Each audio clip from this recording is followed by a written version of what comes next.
So there I was, sitting around this very fire last year, listening to my buddy Rick tell his famous story about the time he tried to dehydrate chili for backpacking and ended up with what he lovingly refers to as bean shrapnel.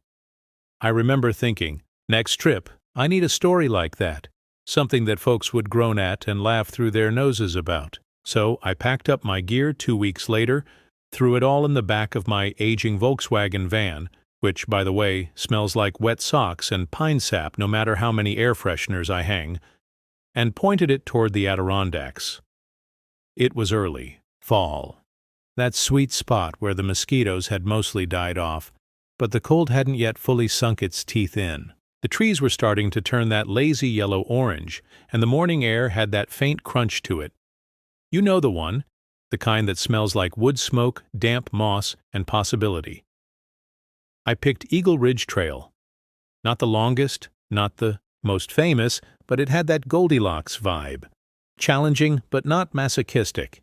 Enough elevation gain to make your calves bark, but still let you set up camp before dark. I threw on my pack, one of those big suckers that make you feel like a tortoise, and started my climb. The trail started gentle, meandering through dense maple and birch, the ground cushioned with last year's leaves and the occasional mushroom looking like nature's idea of a whoopee cushion. Birds chirped, squirrels scattered, and at one point, I swear I locked eyes with a particularly judgmental chipmunk who clearly didn't believe I'd make it to the top. By noon, the trees thinned, replaced by stubborn pines and slabs of granite. I stopped for a break on a rock outcropping that gave a stunning view of the valley below. Took a swig of lukewarm water, chewed on a granola bar that tasted like birdseed, and congratulated myself on surviving the morning. That's when I realized I forgot my mattress. I tore through my pack like it was Christmas morning. Clothes? Check. Tent? Check.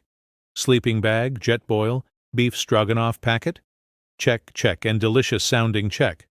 But the mattress, that humble slice of foam that keeps your hips from grinding against the earth's cold shoulder, was conspicuously absent.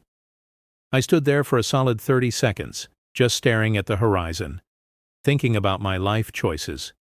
Did I consider turning back? Of course, but I'd already hiked nearly 5 miles, and besides, I just managed to snap the perfect candid selfie with a chickadee. There was no going back, not for a piece of inflatable foam. So I hiked on, eyes peeled for any patch of soft-looking terrain. By late afternoon, I reached a clearing just off the trail. It wasn't marked on the map, but it was perfect, the kind of spot that makes you whisper jackpot under your breath, surrounded by pines, shielded from wind, with a slight slope for drainage and a front-row seat to the distant peaks. I set up my tent, filtered water from a tiny stream nearby, and sat down to rehydrate my dinner while brainstorming solutions for my sleeping predicament. That's when I spotted it, a patch of golden grass standing proud on the edge of the clearing, swaying gently in the breeze like it had been waiting just for me. Operation Grassbed commenced. I gathered armfuls, laying them down in layers inside the tent. It smelled fresh and earthy, like a hayride that took a wrong turn into the wilderness. My fingers were stained green, and a few grasshoppers may have signed up for bedmate duty, but I was feeling pretty smug. As twilight wrapped around the trees, I sparked up a small fire. Nothing big, just a cozy little ring of flames to keep me company. The air turned cooler, and the shadows stretched long, wrapping around the trees like nature was tucking itself. Dinner was hot and surprisingly decent. Beef stroganoff with a smoky aftertaste, thanks to the slight wind blowing ash into my pot. I sat on a log I'd dragged over, sipping bourbon from a metal flask, feeling the kind of satisfaction that only comes when your legs ache and your belly's full. That night, sitting by the fire, listening to it crackle and the owls hunting, somewhere far off, my mind was clear. Like I was thinking of nothing, just being. You know? The breeze rustled through the branches above like whispered secrets, and every now and then a pine cone dropped with a thud, like punctuation in the silence. It was the kind of peaceful you don't even notice until you're in the middle of it. Then it grips you by the chest, and you realize how noisy your life usually is. I didn't tell myself a story that night. I just watched the fire dance, listened to the woods breathe, and let the nothing fill me up like warm soup. Around 10 p.m., I crawled into my tent and stretched out on my grass bed. Big mistake. Turns out, even thoughtfully gathered wild grass doesn't hold its shape very well.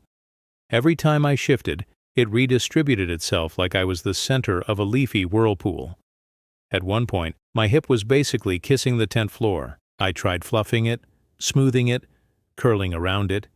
But unless you're a hedgehog, it's not the luxury mattress nature claims.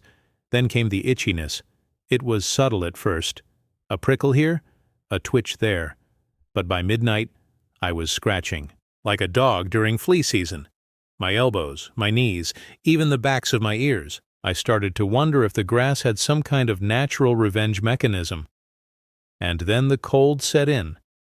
I had layers on, thermal base, wool socks, hoodie, and a beanie I'd stolen from my cousin last Thanksgiving, but without insulation underneath. Me. The chills seeped in like gossip in a small town. I laid there, trying to generate heat by sheer willpower, whispering curses and doing slow-motion crunches in my sleeping bag. Eventually, I gave up and sat back outside by the dying fire, wrapped in my bag like a burrito of poor decisions. Dawn arrived slowly, turning the world gray before it remembered how to be gold again. My joints ached like I'd gone 10 rounds with a bear, and the taste in my mouth could only be described as smoky regret. I shuffled out of the tent, stretched, and went to retrieve water for coffee. As I passed the patch where I'd harvested the grass, something caught my eye, a small sign, buried under leaves and half hidden by a rock. I squinted and brushed it clean. Vegetation Restoration Area. Please do not disturb. My stomach dropped.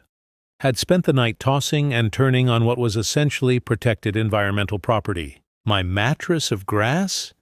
A guilt-laced tribute to ecological ignorance. I spent the next hour trying to undo my sins. I poked grass tufts back into the soil with the urgency of a man burying evidence. Birds watched with clear judgment. One chipmunk, possibly the same one from earlier, returned just to glare. I wanted to believe I'd done some good, but the truth is, it looked like a toddler had attempted landscaping with salad. Back at the trailhead, I passed a ranger leaning against a truck, sipping coffee from a thermos. He nodded. Good hike? Great, I said. Forgot my mattress, though. Had to sleep on my rolled-up hoodie. He chuckled. Old school style. Builds character. Sure does. I walked on, hoping he never visited that clearing. And now I'm here, sharing this tale with you fine people around the fire. So the next time you laugh at someone forgetting their tent poles or bringing quinoa instead of rice, remember old Greg. Out in the woods, bed made of forbidden grass, itching himself to sleep and whispering apologies to the pine trees. I didn't get fined. I didn't freeze to death. But I got my story. And when you're out here in the wild, stories are the one thing you pack without knowing. And the only thing that gets heavier, the more you carry them. So, yeah, if you forget your mattress, improvise. Adapt. Learn the Latin name for poison ivy just in case. But most of all, listen to the fire, watch the stars, and let the silence tell you a tale. Just make sure you check for signs first. And maybe, just maybe, bring a backup foam pad, just in case Mother Nature's not feeling generous that day.